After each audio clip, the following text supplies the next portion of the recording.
Un autre site aveyronnais mérite que l'on s'y intéresse. Il n'attire pas notre curiosité au premier coup d'œil, et pourtant il renferme les traces d'une activité en lien direct avec la mine. Le site de Puech de la Vergne se trouve dans le secteur de Labastide-l'Évêque, qui est une création médiévale. Donc nous sommes au sud de Villefranche-de-Rouergue, à une vingtaine de kilomètres à peu près, sur le plateau du Ségala. Nous n'avons pas accès à des travaux souterrains dans la région du Puech de la Vergne. C'est un autre type de géologique puisqu'il y a du granit et du mica schiste. Nous sommes dans une zone de contact. Ici, nous sommes de nouveau dans des zones filoniennes, mais à la différence de Villefranche, les filons n'apparaissent pas aussi nettement. Nous sommes éloignés de la faille, donc il n'y a pas ces fameux pointements que nous pouvons voir immédiatement à côté de la faille. Il y a eu, à la période médiévale, des exploitations dans la région de la Bastide-l'Évêque, c'est-à-dire 12e, 13e, qui a amené une deuxième période d'exploitation. Les mineurs médiévaux ont été obligés de passer au-delà des travaux antiques. C'est pour ça qu'il est excessivement difficile de se représenter ce qui a pu amener la longue exploitation du premier siècle de notre ère. Sachant qu'en plus, au début du 19e, des tentatives de réexploitation ont encore plus bouleversé le terrain. Le Rial du Cerf, en haut de la côte, là-haut. Ouais. Et on m'a dit qu'il y avait des galeries de mines qui passaient dessous et qui allaient de l'autre côté de la route nationale et qui allaient vers San Mesa. D'accord. Et c'était où le lieu dit exactement? Et bien c'est là où j'ai construit la maison, au Rial du Cerf, là. Le Rial du Cerf. Ouais, D'accord. le pêche du Cerf, le Rial du Cerf, ils disent, je sais pas. La galerie Oui. qui partait des mines, là, il y en avait une qui allait au piège de la Vergne, et l'autre qui allait vers la route 911, vers le Rial du Cerf. C'est nos parents nous disaient ça, oui. Eux, ils l'avaient vécu à l'époque, mes grands-parents l'avaient vécu, ça.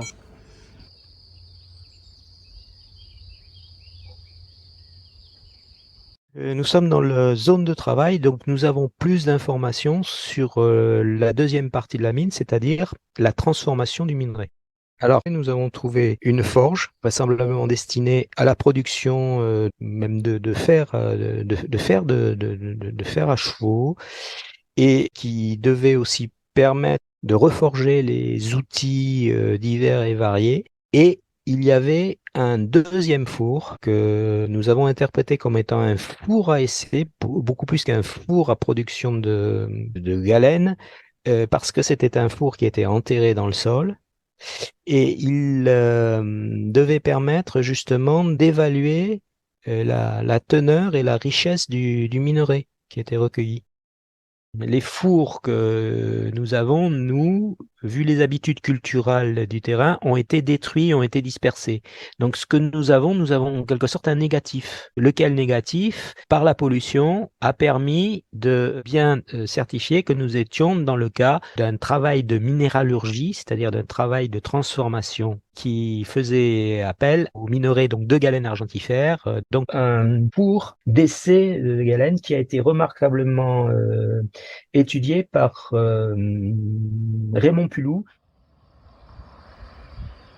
Quand les premiers fragments de meule ont été découverts sur le site d'habitat et de traitement de galène argentifère du Puech de la Vergne, le problème a été de définir ce que c'était. Ce sont les travaux de Raymond Pulou, le minéralogiste et chimiste, qui a mis en évidence par l'utilisation d'un réactif plomb, le rhodisonate de sodium, la preuve indiscutable de l'utilisation donc des meules pour le traitement des minerais. Les meules découvertes sur le Puech de la Vergne, qui, comme les meules qui ont été trouvées sur différents autres points miniers donc du secteur des Villefranches, ont permis un travail de minéralurgie, c'est-à-dire un travail de séparation de la gangue quartzeuse et des éléments métallifères exploitables et qui étaient recherchés, c'est-à-dire la galène, le planche artifère, qui par densité pouvait être recueilli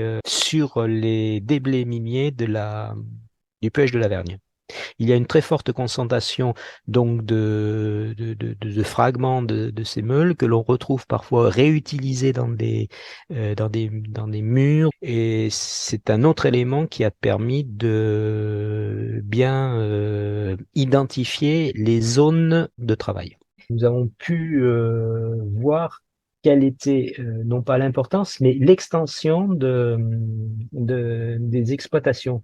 Et c'est ce qui nous a permis, dans certains gisements de moindre importance, d'avoir une certitude archéologique. Sachant que, une anecdote, une meule avait été récupérée pour faire de la meunerie. Elle n'a jamais donné parce que, tout simplement, nous ne sommes pas dans le même type de